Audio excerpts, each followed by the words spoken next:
ഓർമ്മയ്ക്കായി ഭാഗം 15. ആ കുട്ടിക്ക് വേറെ റിലേഷനൊന്നും ഇല്ലാന്ന് ഉറപ്പാണോ? കേശവ് ചോദിച്ചു. ചോദിക്കുമ്പോഴും അവൻ്റെ മുഖം ആൽഫിയിലായിരുന്നു.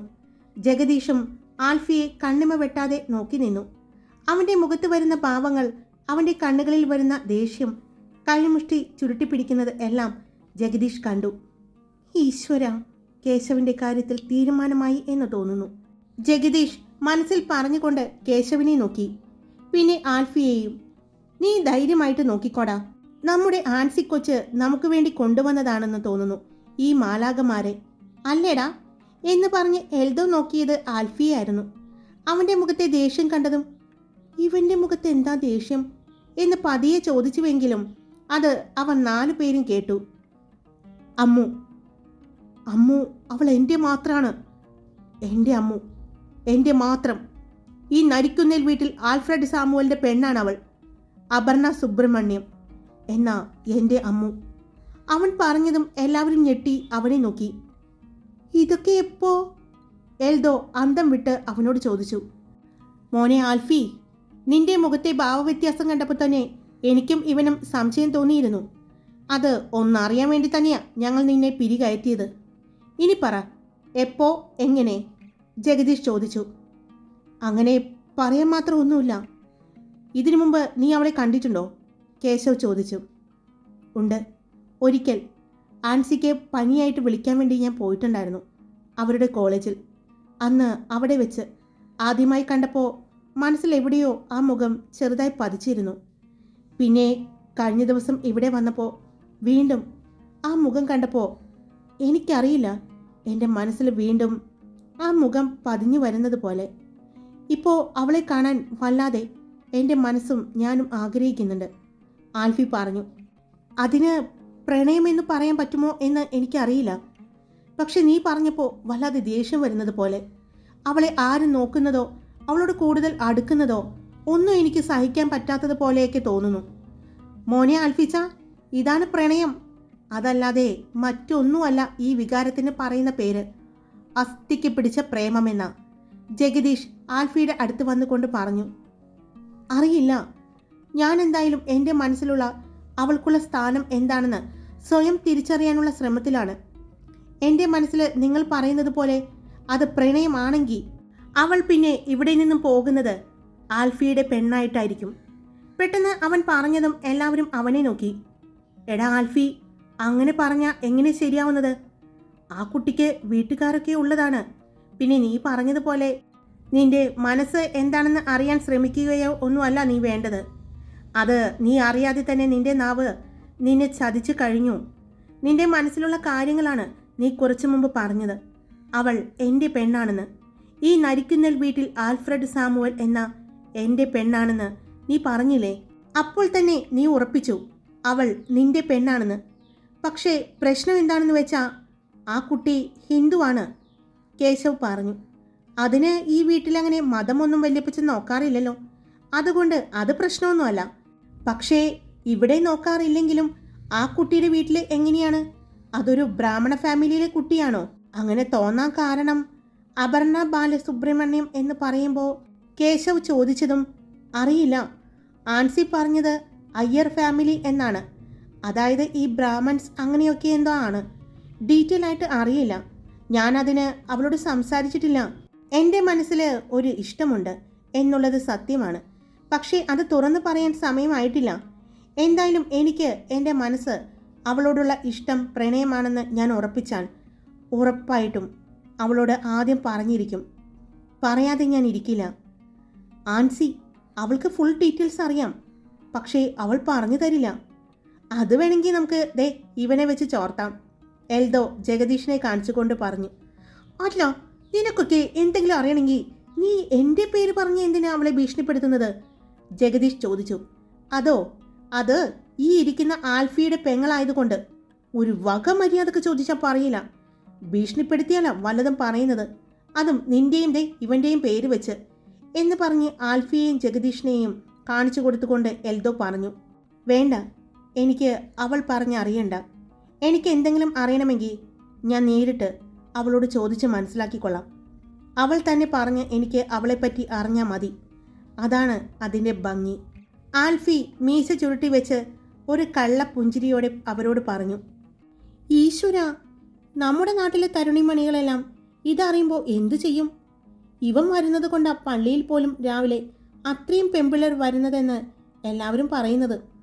അതുമാത്രോ, ഇവൻ്റെ 6 ബസ്സിലും അത്രയും പെൺകുട്ടികൾ കയറുന്നതും ഇവൻ ഒരാൾ കാരണമാ. ഇതൊക്കെ അറിഞ്ഞു കഴിഞ്ഞാൽ നിന്റെ വരവ് കുറയുമല്ലോ മോനെ, എൽദോ പറഞ്ഞു. അത് കേട്ടതും ആൽഫി അവനെ കൂർപ്പിച്ചു നോക്കി. അത് കണ്ടതും, അല്ല മോനെ കേശവ്, നിന്റെ കാര്യം എന്താണ്? അപ്പോൾ ആദ്യം എൻ്റെ കണ്ണുടക്കിയതിനെ തന്നെ നോക്കാം, അവൻ പറഞ്ഞതും എല്ലാവരും അവനെ നോക്കി. എന്ത്? അപ്പോൾ നീ അമ്മൂനെയാണ് ഇഷ്ടപ്പെട്ടത് എന്ന് പറഞ്ഞത്? അതെ, ഞാൻ ആദ്യം നോക്കിയത് ആൻസിയുടെ വലത് സൈഡിൽ ഇരുന്ന പെൺകുട്ടിയെയാണ്. അത് കഴിഞ്ഞപ്പോഴാണ് ഞാൻ ഈ പറയുന്ന ആൽഫിയുടെ പെൺകുച്ചിനെ നോക്കിയത്. അപ്പോൾ കൂട്ടത്തിൽ ഏറ്റവും ഭംഗി അതിനാണെന്ന് തോന്നി. പിന്നെ ആൻസി പറഞ്ഞത് വെച്ച് അതൊരു ഹിന്ദു കുട്ടിയാണ്, പിന്നെ പാട്ടും ഡാൻസും ഒക്കെ അറിയാം എന്നൊക്കെ പറഞ്ഞപ്പോൾ എന്നാ അതിരിക്കട്ടെ എന്ന് കരുതി. അത്രയേ ഉള്ളൂ. നിനക്ക് എന്നു മുതൽ തുടങ്ങി ഈ കോഴി സ്വഭാവം? എൽദോ താടിക്ക് കൈവച്ചുകൊണ്ട് അവനെ നോക്കി ചോദിച്ചു. അവന് പ്രത്യേകിച്ച് തുടങ്ങാനൊന്നുമില്ല, അവനുണ്ടായിരുന്നു. അത് ദേ ഇവനെ പേടിച്ച് പുറത്തെടുക്കാത്തതായിരുന്നു, ജഗദീഷ് പറഞ്ഞു. ഇല്ലടാ, ഇവൻ പറഞ്ഞതുപോലെ മനസ്സിലാദ്യം തോന്നിയത് ഒറ്റ നോട്ടത്തിൽ തന്നെ മനസ്സിൽ കയറി എന്നൊക്കെ പറയല്ലേ, അത് ഞാൻ പറഞ്ഞ ആ കുട്ടിയാണ്. അത് കഴിഞ്ഞിട്ടാണ് ഞാൻ ആൽഫിയുടെ കൊച്ചിനെ കണ്ടത് എന്ന് പറഞ്ഞില്ലേ. അപ്പോൾ എനിക്ക് വിധിച്ചിരിക്കുന്നത് എൻ്റെ കണ്ണിൽ ആദ്യം പതിച്ച കുട്ടിയായിരിക്കും. അതുകൊണ്ട് അതിനെ മാത്രമേ ഞാൻ നോക്കൂ. ആ, അതാണ് നിന്റെ ആരോഗ്യത്തിന് നല്ലത്. വേറൊരു കുട്ടിയുണ്ട് അതിൽ, അതിനെ എങ്ങാനും നോക്കിയെന്ന് ഞാൻ അറിഞ്ഞാ ഇവൻ ചെയ്തതുപോലെ ഞാൻ ക്ഷമിക്കില്ല. നിന്നെ ഞാൻ തട്ടും, എന്നിട്ട് കടലിൽ താഴ്ത്തും. നീ നോക്കിക്കോ, എൽദോ പറഞ്ഞു. എന്നാലും നീ എന്തു ദുഷ്ടനാടാ. ഒരു പെണ്ണിന് വേണ്ടി ചെറുതിലേ മുതൽ കൂടെ ഉണ്ടായിരുന്നതല്ലേടാ ഞാൻ. എന്നെ കൊല്ലൂന്നൊക്കെ പറഞ്ഞ കേശവ് സങ്കടത്തോടെ പറഞ്ഞു. അത് മോനെ, ഈ പ്രണയം എന്ന് പറഞ്ഞാൽ അങ്ങനെയാ. അത് ഹൃദയത്തിൽ മാത്രമല്ല, അസ്ഥിക്കും കൂടി പിടിക്കും. അസ്ഥിക്ക് പിടിച്ച പ്രണയം എന്നൊക്കെ പറയില്ലേ, അതുപോലെ. അപ്പോൾ പിന്നെ നമ്മളൊന്നും നോക്കില്ല. എൽദോ പറയുന്നത് കേട്ട് എല്ലാവരും അവനെ നോക്കി. ശരിക്കും നിനക്ക് ഇഷ്ടപ്പെട്ടോ ആ കുട്ടിയെ? ജഗദീഷ് എൽദോയോട് ചോദിച്ചു. പിന്നല്ലാതെ, ഇന്നലെ മുതൽ ഞാനതിൻ്റെ പുറകെയാ. ഇന്നിങ്ങോട്ട് ഓടിക്കിതച്ച് വന്നത് പോലും ആ കൊച്ചിനെ കാണാനാ. എന്താ ആ കുട്ടിയുടെ പേര്? നീ ചോദിച്ചോ? കേശവ് ചോദിച്ചു. പിന്നെ ചോദിച്ചു, ആവണി. അപ്പോൾ നമ്മുടെ കൂട്ടത്തിൽ എല്ലാവരും ആൻസി കൊച്ചിൻ്റെ കൂടെയുള്ള പെൺകുട്ടികളെ തന്നെയാണ് നോക്കുന്നത്. വേറെ എന്തോരം പെൺകുട്ടികളുണ്ടായിരുന്നു. എന്നിട്ട് നമുക്ക് എന്താടാ ഇവരെ മാത്രം കണ്ടുപിടിച്ചത്? എൽദോ ചോദിച്ചു. നമ്മുടെ ഇണയെ കണ്ടുപിടിക്കാൻ ഇപ്പോഴായിരിക്കും സമയമായത്. എല്ലാത്തിനും അതിൻ്റെതായ സമയമുണ്ടല്ലോ എൽദോ. അത് ശരിയാ. ഇനി നവാസും കൂടി വരാനുണ്ട്. ഈ കൂട്ടത്തിൽ ഇനി പെൺകുട്ടികളൊന്നുമില്ല. ഏതായാലും നന്നായി, അല്ലെങ്കിൽ മതസൗഹാർദ്ദം നടത്തേണ്ടി വന്നേനെ നമ്മൾ, ജഗദീഷ് പറഞ്ഞു. അപ്പോഴേക്കും അവരുടെ അടുത്തേക്ക് വല്യപ്പച്ചൻ വരുന്നത് കണ്ടതും, എന്താണ് ഇവിടെ ഒരു ചർച്ച? എനിക്കങ്ങോട്ട് വരാമോ? വല്യപ്പച്ചൻ ചോദിച്ചു. പിന്നെ ഞങ്ങളുടെ വല്യപ്പച്ചനല്ലാതെ വേറെ ആർക്കാ വരാൻ പറ്റുന്നത് എന്ന് ചോദിച്ചുകൊണ്ട് വല്യപ്പച്ചൻ്റെ കയ്യിൽ പിടിച്ചു എൽദോ. എന്താണ്, എല്ലാവരും വളരെ സന്തോഷത്തിലാണല്ലോ. അത് പിന്നെ ചുമ്മാ ഇങ്ങനെ സംസാരിച്ചിരുന്നതാ, എൽദോ പറഞ്ഞു. അല്ല മോനെ, നിനക്കിന്ന് ബോട്ടൊന്നും വന്നില്ലേ? മാർക്കറ്റിൽ പോയില്ലേ നീ? വല്യപ്പച്ചൻ ചോദിച്ചു. പിന്നെ മാർക്കറ്റിൽ പോയി. രാവിലെ ഫ്രഷ് ആയിട്ട് മീൻ ഞാൻ ഇവിടെ എത്തിച്ചിട്ടുണ്ടായിരുന്നല്ലോ, എൽദോ പറഞ്ഞു. അത് ഞാൻ അറിഞ്ഞു. പക്ഷെ കഴിഞ്ഞ ദിവസം പൗലോസിനെ വിളിച്ചപ്പോൾ പൗലോസ് പറഞ്ഞു നിന്നെ കാണാൻ കിട്ടുന്നില്ല എന്ന്. മാർക്കറ്റിൽ തിരക്കെല്ലാം കഴിഞ്ഞ് നീ വീട്ടിലെത്തുമ്പോൾ വൈകിട്ട് 3 മണിയാകും. പിന്നെ കിടന്നുറങ്ങി വൈകുന്നേരം ദേ ഇവന്മാരുടെ കൂടെ കൂടും. അതുകൊണ്ട് അവർക്ക് നിന്നെ കാണാൻ കിട്ടുന്നില്ല എന്നുള്ള പരാതിയായിരുന്നല്ലോ. എന്നിട്ട് നിന്നെ ഇവിടെ കണ്ടതുകൊണ്ട് ഞാൻ ചോദിച്ചതാണ്, വല്യപ്പച്ചൻ പറഞ്ഞു. ഞങ്ങൾ പിന്നെ ഇവിടെ കല്യാണമൊക്കെ നടക്കാൻ പോവല്ലേ, പിന്നെ നമ്മുടെ പള്ളിയിലെ പെരുന്നാളും. ഞങ്ങളുടെ വല്യപ്പച്ചനല്ലേ അതിൻ്റെ മുഖ്യ രക്ഷാധികാരി. അതുകൊണ്ട് നന്നായി തന്നെ പെരുന്നാൾ ആഘോഷിക്കണം, പരിപാടി ഗംഭീരമാക്കണമെന്നെല്ലാം ആൽഫി പറഞ്ഞിരുന്നു. അതൊക്കെ കൊണ്ട് ഞങ്ങൾ 1 മാസത്തേക്ക് ഫ്രീ ആക്കാമെന്ന് കരുതി, എൽദോ പറഞ്ഞതും വല്യപ്പച്ചൻ ആൽഫിയെ നോക്കി, പിന്നെ എൽദോയെയും. ആ, നടക്കട്ടെ നടക്കട്ടെ. പിന്നെ ഒരു കാര്യം ഞാൻ പറഞ്ഞേക്കാം. ഇവിടെ ആൻസി കൊച്ചിനെ കുറിച്ച് കൂട്ടുകാരും പിന്നെ എൻ്റെ അനിയൻ്റെ കൊച്ചുമക്കളും ഇനി അവരുടെ ബന്ധുക്കളും അങ്ങനെ കുറച്ച് പേര് ഇവിടെ വരാനുണ്ട്.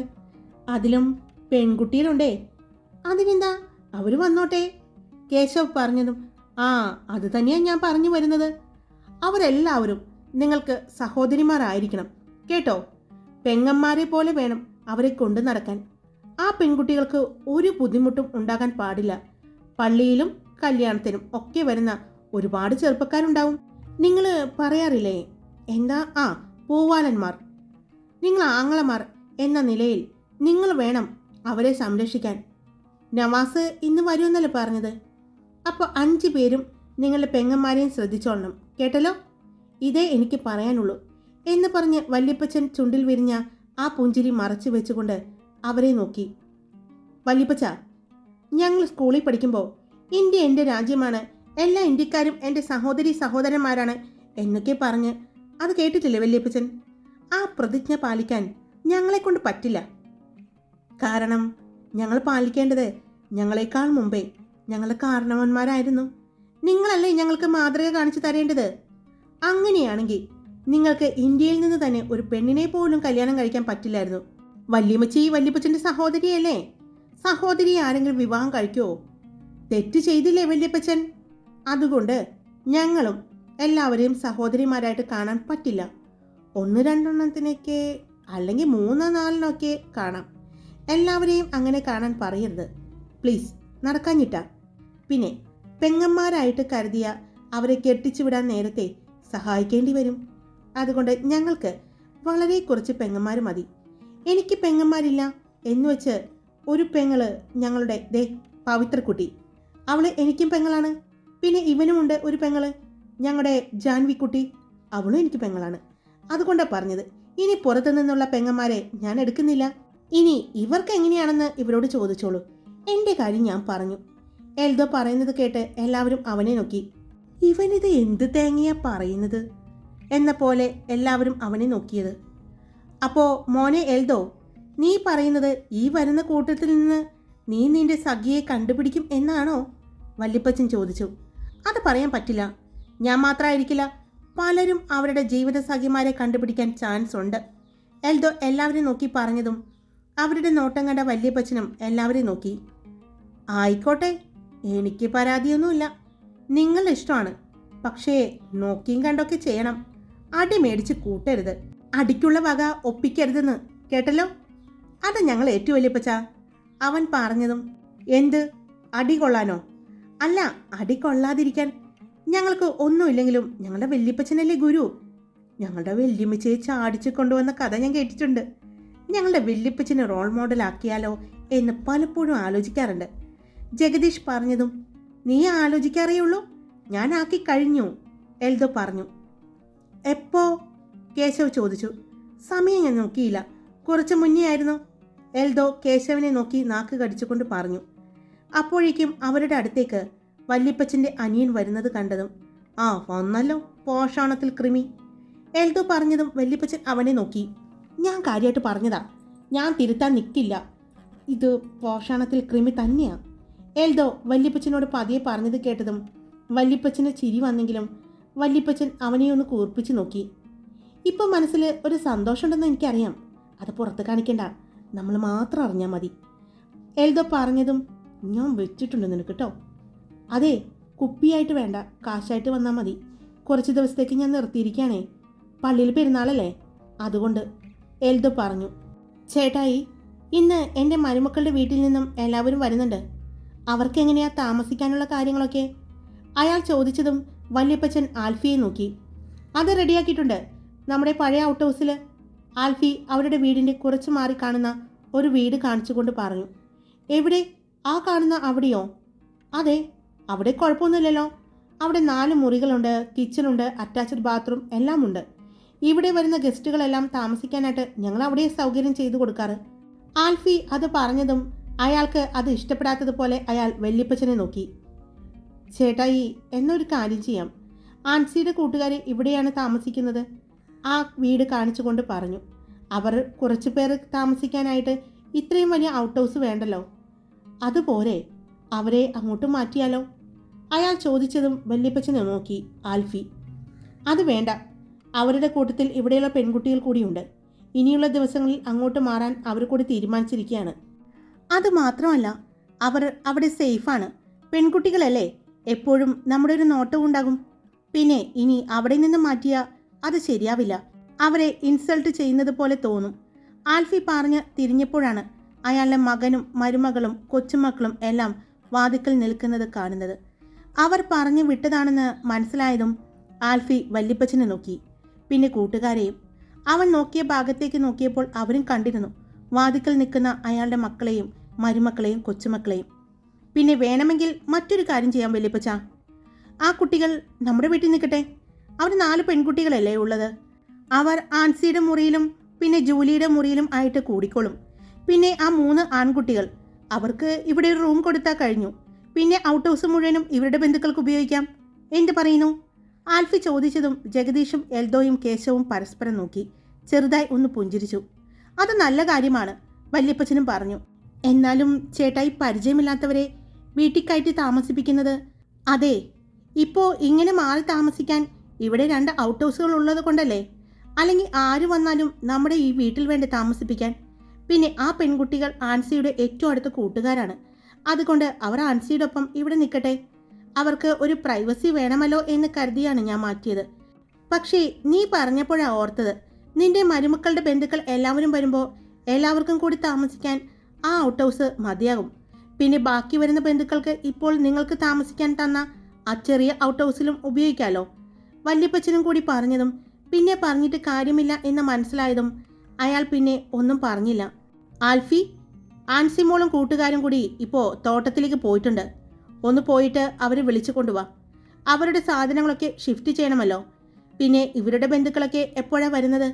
വല്യപ്പച്ചൻ ചോദിച്ചു. അവരൊരു 4 മണിയാകുമ്പോഴേക്കും എത്തുമെന്നാണ് പറഞ്ഞത്. അതെയോ? ഇപ്പോൾ 2 ദിവസമായിട്ട് വൈകുന്നേരം ആകുമ്പോഴേക്കും ഒരു മഴയുണ്ട്.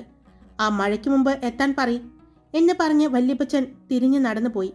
അദ്ദേഹം പോയതും അദ്ദേഹത്തിൻ്റെ പുറകെ വല്യപ്പച്ചൻ്റെ അനിയനും പോയി. ഹായ്, എല്ലാവരും സുഖമായിട്ടിരിക്കുന്നോ? ഞാൻ സുഖമായിട്ടിരിക്കുന്നു. അപ്പോൾ സ്റ്റോറി ഇട്ടിട്ടുണ്ട്. ഇഷ്ടപ്പെട്ടാൽ like, comment, subscribe. Love you all.